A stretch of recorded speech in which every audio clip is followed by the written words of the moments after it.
Hello friends. I am sure आपको ये बात तो पता होगी कि इसी साल इंडिया ने ऑस्ट्रेलिया से दुनिया के सबसे बड़े क्रिकेट स्टेडियम का खिताब छीनकर खुद हासिल कर लिया है। डन। मगर क्या आप जानते हैं कि एशिया का दूसरा सबसे बड़ा एयरपोर्ट भी भारत में ही बन रहा है? आपको गर्व होगा। एयरपोर्ट के साथ साथ भारत में अंडर वाटर ट्रेन तक बनाई जा रही है। साथ ही बन रहा है दुनिया का सबसे ऊंचा मंदिर, जहां आपको साक्षात श्री कृष्ण जी की लीलाओं के लाइव दर्शन होंगे। ऐसा लगेगा आपको कि मानो भगवान विष्णु के वैकुंठ लोक में ही साक्षात पहुंच गए हो। आइए आज आपको बताते हैं भारत के उन 5 महा प्रोजेक्ट्स के बारे में, जिनके पूरा होने के बाद दुनिया की नजरों में भारत की इमेज और भी ज्यादा चमकने लगेगी। जिनके पूरा होने के बाद जो देश भारत को थर्ड वर्ल्ड यानी तीसरी दुनिया कहते आए हैं, वो भी भारत को देखने के लिए वीजा की लाइनों में खड़े दिखेंगे। तो चलिए फटाफट सब्सक्राइब का बटन और घंटा बजा के शुरू करते हैं आज के ये रंगीन दर्शन, क्योंकि आज के वीडियो का 5वां महा प्रोजेक्ट पूरा होने के बाद भारत में भगवान के साक्षात दर्शन करने की सुविधा भी आपको मिलने लगेगी और विदेशों तक से इसे देखने के लिए सैलानियों की भीड़ लग जाएगी। नंबर 1 पर है दुनिया का सबसे बड़ा क्रिकेट स्टेडियम। कश्मीर से लेकर कन्याकुमारी तक भारत में हर जगह क्रिकेट का क्रेज कुछ इस कदर है कि भारत में क्रिकेट को एक धर्म तक कहा जाने लगा है। भारत ने दुनिया को कई सर्वश्रेष्ठ क्रिकेटर दिए हैं। अब आगे तो और भी बड़ी लाइन लगने वाली है। जरा सोचिए कैसा लगेगा आपको अगर आपको दुनिया के सबसे बड़े क्रिकेट स्टेडियम में बैठकर क्रिकेट देखने का मौका मिले, तो जहां आपके चारों तरफ लाखों लोग बैठे हों और सभी अपने फेवरेट खिलाड़ी के लिए चीयर कर रहे हों, दुनिया भर के टीवी चैनलों के कैमरे आपको कवर कर रहे हों। वेल फ्रेंड्स, आपकी ये इच्छा पूरी हो चुकी है। आपको गर्व होगा। दुनिया का सबसे बड़ा क्रिकेट स्टेडियम अब ऑस्ट्रेलिया का मेलबर्न क्रिकेट स्टेडियम नहीं रहा, क्योंकि अब उसे पछाड़कर पहले नंबर पर आ गया है भारत का ये विशाल क्रिकेट स्टेडियम। अहमदाबाद शहर के मोटेरा इलाके में तैयार इस क्रिकेट स्टेडियम को गौर से देखिए, कितना आलीशान लग रहा है। दरअसल ये वही पुराना सरदार वल्लभ भाई पटेल स्टेडियम है, मगर माजरा ये है कि उसी पुराने सरदार वल्लभ भाई पटेल स्टेडियम को तोड़कर ये नया स्टेडियम बनाया गया है। ये स्टेडियम पहले 50,000 दर्शकों को बिठा पाता था, लेकिन ये पहले के मुकाबले अब दुगने दर्शकों को आराम से जगह दे सकता है। 1,10,000 से ज्यादा दर्शक इसमें आराम से बैठकर मैच देख सकते हैं। इसके अलावा इस आलीशान से स्टेडियम में एक 55 कमरे वाला क्लब हाउस है, एक ओलंपिक साइज स्विमिंग पूल है, 76 कॉर्पोरेट बॉक्सेस हैं, जिम्नेजियम है और साथ ही क्रिकेट के लिए 11 किस्म की पिचें हैं। इसके अलावा इस मैदान के नीचे बारिश के पानी को निकालने का एक आधुनिक सिस्टम लगाया गया है, जिसकी मदद से बारिश होने के बाद मैदान महज आधे घंटे में दोबारा खेलने के लिए तैयार किया जा सकता है। और अगर आप यहाँ कभी जाने का प्लान बनाते हैं तो फिकर नॉट, आप आराम से अपनी गाड़ी या 2 व्हीलर लेकर यहाँ जा सकते हैं, क्योंकि यहाँ पार्किंग की कोई प्रॉब्लम नहीं है। यहाँ 4,000 कारों, 10,000 से अधिक 2 व्हीलरों को बड़े आराम से पार्क किया जा सकता है। साथ ही अगर आप चाहें तो मेट्रो से भी यहाँ आ सकते हैं। स्टेडियम के पास ही मेट्रो लाइन भी लाई गई है। अब इतना सब एक साथ बनाए तो सोचिए स्टेडियम आखिर कितना बड़ा होगा। वेल फ्रेंड्स, ये स्टेडियम पूरे के पूरे 64 एकड़ जमीन पर बनाया गया है और इसे बनाने में पूरे 5 साल लगे हैं। 2015 से लेकर 2020 फरवरी में जाके इसका कंस्ट्रक्शन कंप्लीट हुआ है और ऐसा अनुमान लगाया जाता है कि इसे बनाने में पूरे 700 करोड़ रुपए खर्च हुए हैं। पीएम नरेंद्र मोदी ने ही दुनिया के सबसे बड़े क्रिकेट स्टेडियम को बनाने की योजना बनाई थी। दरअसल मोदी गुजरात क्रिकेट एसोसिएशन के अध्यक्ष के तौर पर भी काम कर चुके हैं। उसी दौरान इन्होंने इसे बनाने की योजना बनाई थी और आप तो जानते ही हैं, जितना बड़ा स्टेडियम उतने ज्यादा दर्शक और उतनी ज्यादा कमाई। यानी न केवल इस स्टेडियम से देश का डंका दुनिया भर में बज गया है, बल्कि ये स्टेडियम अब दुनिया भर से दर्शकों को आकर्षित भी करेगा और भारत के लिए कमाई का अच्छा जरिया बनेगा। नंबर 2 पर है दुनिया का सबसे बड़ा हाईवे टनल। यह एशिया की सबसे लंबी सुरंग होगी। सबसे पहले फ्रेंड्स आपको बताते हैं कि इसे क्यों और कहां बनाया जा रहा है। जोजिला दर्रा 11,578 फीट की ऊंचाई पर स्थित श्रीनगर कारगिल लेह हाईवे पर स्थित है। इसी से होकर आगे लद्दाख तक जाया जाता है। मगर फ्रेंड्स, सर्दियों में जोजिला दर्रा बंद हो जाता है। इसके बंद होने से हमारी सेना को सबसे बड़ी दिक्कत आती है, क्योंकि सामरिक दृष्टि से बेहद महत्वपूर्ण लद्दाख सर्दियों में बाकी भारत से पूरी तरह कट जाता है। यहाँ तापमान -45 डिग्री तक नीचे चला जाता है। इसीलिए इस हाईवे टनल को बनाया जा रहा है। जोजिला टनल का निर्माण कार्य पूरा होने के बाद पूरा लेह लद्दाख, कारगिल, द्रास और सियाचिन सालों भर देश के बाकी हिस्सों से सड़क मार्ग से जुड़ा रहेगा। फ्रेंड्स, आपको ये भी बता दें कि जोजिला दर्रा दुनिया के सबसे खतरनाक रास्तों में से एक है। इस दुर्गम रास्ते में वाहन चलाना बेहद चुनौतीपूर्ण और खतरों से भरा है। जोजिला टनल एशिया की सबसे लंबी 2 वे टनल होगी। यह सुरंग मौजूदा हाईवे के नीचे 400 मीटर दूरी तक गुजरेगी। सर्दियों के मौसम में कारगिल पोस्ट पर खाने पीने का सामान और हथियार आदि पहुंचाने में समस्या आती है, मगर इसके बनने के बाद हर मौसम में सीमा चौकियों तक सामग्री पहुंचाई जा सकेगी। रणनीतिक लिहाज से भारत के लिए यह बड़ी बढ़त होगी। इस टनल के बन जाने के बाद 3 घंटे का सफर महज 15 मिनट में ही पूरा हो जाएगा।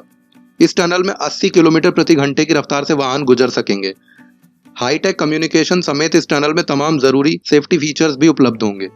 इस सुरंग के निर्माण में 6808 करोड़ रुपए की लागत आएगी। इस टनल के बन जाने पर लद्दाख क्षेत्र में रोजगार के पर्याप्त अवसर तैयार होंगे। लद्दाख की खूबसूरत वादियों में पर्यटकों की संख्या भी बढ़ जाएगी। फिलहाल सर्दियों में यहाँ केवल हवाई मार्ग के जरिए ही टूरिस्ट आ पाते हैं। 2018 में प्रधानमंत्री नरेंद्र मोदी ने इस टनल की नींव रखी थी, जिसके बाद से ही इसका डंका दुनिया भर में बज गया। सबसे ज्यादा मिर्ची चीन को लगी, जो हमेशा से लद्दाख पर अपनी गंदी नजर रखता आया है। वहीं पाकिस्तान, जो कारगिल पर अवैध कब्जा करने की नाकाम कोशिश करके बुरी तरह हार का मजा चख चुका है, उसे भी भारत की इस सुरंग से काफी तकलीफ हुई है।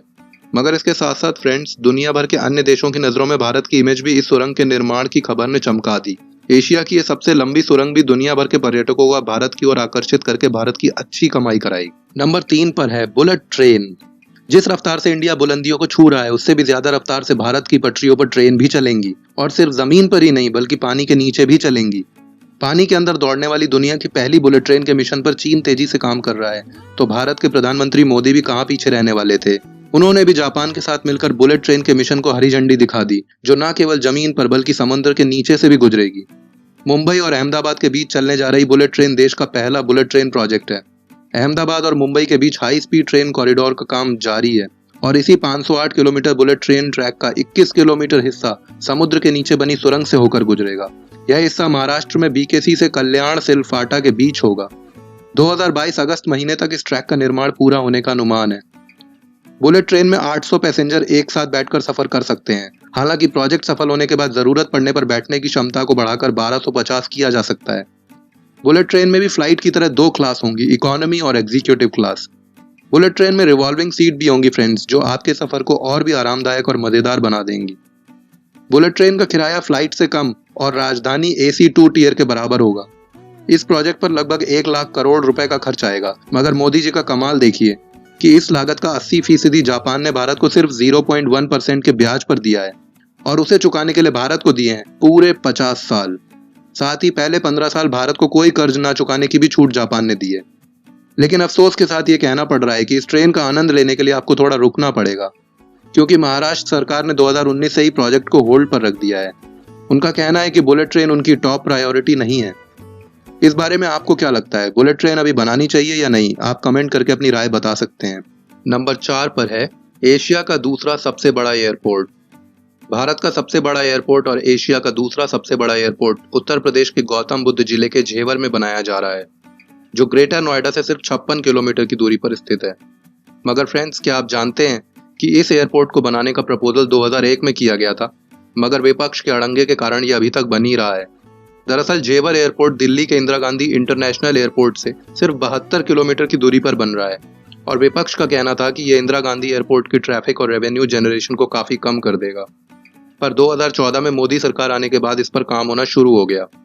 अब बस आने वाले सिर्फ 4 सालों में ये प्रोजेक्ट पूरा हो जाएगा। ये पूरा प्रोजेक्ट करीब 5000 एकड़ में फैला हुआ है, और इसमें लगभग 6 से 8 रनवे बनने वाले हैं। इसका नाम नोएडा इंटरनेशनल एयरपोर्ट होगा। ये एयरपोर्ट इतना बड़ा बनेगा कि इसका निर्माण 4 फेज में किया जाएगा। पहले फेज के पूरा होते ही यहाँ से हर साल लगभग 1 करोड़ लोग यात्रा कर पाएंगे। दूसरा फेज पूरा होने के बाद यहाँ से 3 करोड़ यात्री सालाना यात्रा कर पाएंगे। तीसरे फेज के बाद यात्रियों की संख्या बढ़कर 5 करोड़ हो जाएगी, और चौथे फेज यानी आखिरी फेज के पूरा होते ही यहाँ से 7 करोड़ यात्री हर साल यात्रा कर पाएंगे। इसी के साथ ये एशिया का दूसरा सबसे बड़ा एयरपोर्ट तो बनेगा ही, साथ ही दुनिया का 5वां सबसे बड़ा एयरपोर्ट होने का भी खिताब अपने नाम कर लेगा। इस विशाल एयरपोर्ट के निर्माण की खबर ने सारे विश्व का ध्यान भारत की ओर खींचने का काम किया है। दुनिया में भारत की धाक इस एयरपोर्ट के निर्माण के बाद और भी ज्यादा बढ़ जाएगी। नंबर 5 पर है विश्व का सबसे ऊंचा मंदिर।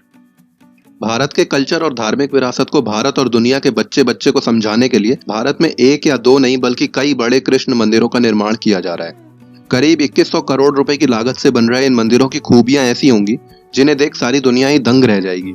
तो चलिए फ्रेंड्स, जानते हैं कि भारत कैसे इन मंदिरों के जरिए भी दुनिया में छा जाने वाला है। इनमें से पहला है वृंदावन में बन रहा दुनिया का सबसे ऊंचा मंदिर, जिसे बनाने में लगभग 800 करोड़ रुपए का खर्च आएगा। ये मंदिर 700 फीट ऊंचा होगा और 65 एकड़ में फैला होगा। इसमें 70 मंजिला मंदिर बनेगा। इस मंदिर को एक अम्यूजमेंट पार्क की तरह डेवलप किया जा रहा है, यानी इसमें लाइट शो के जरिए आप भगवान कृष्ण की लीलाओं को महसूस कर सकेंगे। जैसे किसी अम्यूजमेंट पार्क में झूले होते हैं, ठीक वैसे ही यहाँ अघासुर, बकासुर, पूतना जैसे राक्षसों के वध से जुड़ी एक्टिविटी होंगी। मंदिर का मुख्य हॉल इतना बड़ा होगा कि उसमें एक बार में 5000 लोग आसानी से भगवान के दर्शन कर पाएंगे। साथ ही इसमें भागवत गीता एक्सपो भी होगा। इसमें भागवत की प्रमुख घटनाओं को दिखाया जाएगा। मंदिर में यमुना क्रीक भी होगा। इसमें लोग परिवार के साथ यमुना नौका विहार का आनंद ले सकेंगे। कैप्सूल एलिवेटर यहाँ का खास आकर्षण होगा। इसमें बैठकर लोग काफी ऊंचाई तक ऊपर जाएंगे और ब्रह्मांड के विभिन्न पहलुओं को जान सकेंगे। इसी तरह बेंगलुरु के वैकुंठ हिल पर श्री कृष्ण लीला थीम पार्क बनाया जा रहा है, जिसे बनाने का खर्च लगभग 750 करोड़ रुपए आएगा। अब बात करते हैं कि यहाँ दुनिया को हैरान करने के लिए क्या क्या खास होगा। यह थीम पार्क घने जंगल और वृंदावन का पूरा एहसास देगा। भगवान श्री कृष्ण ने अपने जीवन में जितने राक्षसों का वध किया है, उन सभी घटनाओं का चित्रण इस थीम पार्क में होगा। इसके साथ ही वैकुंठ एक्सपीरियंस वाला एक सेक्शन भी होगा। इसके दर्शन करने के लिए जब भी आप अपने परिवार के साथ जाएंगे तो आपको एक पौराणिक विमान जैसा दिखने वाले विमान में बिठाकर उड़ाते हुए धाम तक ले जाया जाएगा। इसकी बनावट वैसी ही होगी जैसी पुराणों में वैकुंठ के लिए लिखी है। आप खुद वैकुंठ में भगवान के वास को महसूस कर पाएंगे।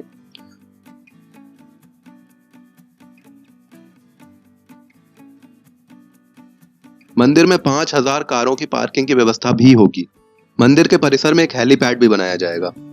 इन विशाल मंदिरों के निर्माण की खबर ने न केवल दुनिया का ध्यान भारत की ओर खींचा है, बल्कि इनके पूरा होने के बाद भारत की धार्मिक और सांस्कृतिक विरासत व प्राचीन इतिहास देखने के लिए पर्यटकों की लंबी लंबी लाइनें भी लग जाएंगी। सो फ्रेंड्स, इंडिया में एक के बाद एक कितने सारे बड़े बड़े प्रोजेक्ट्स आ रहे हैं, जिनमें भारत एक नया ही वर्ल्ड रिकॉर्ड बनाता नजर आ रहा है। अगर आपको भी इन सारे प्रोजेक्ट्स को देखकर हो रहा है जबरदस्त गर्व, तो वीडियो को कीजिए लाइक और अपने दोस्तों के साथ करिए शेयर, ताकि सभी को ये पता चल सके कि भारत किस तरह से लगातार तरक्की करता जा रहा है और दुनिया के लिए एक मिसाल बन रहा है।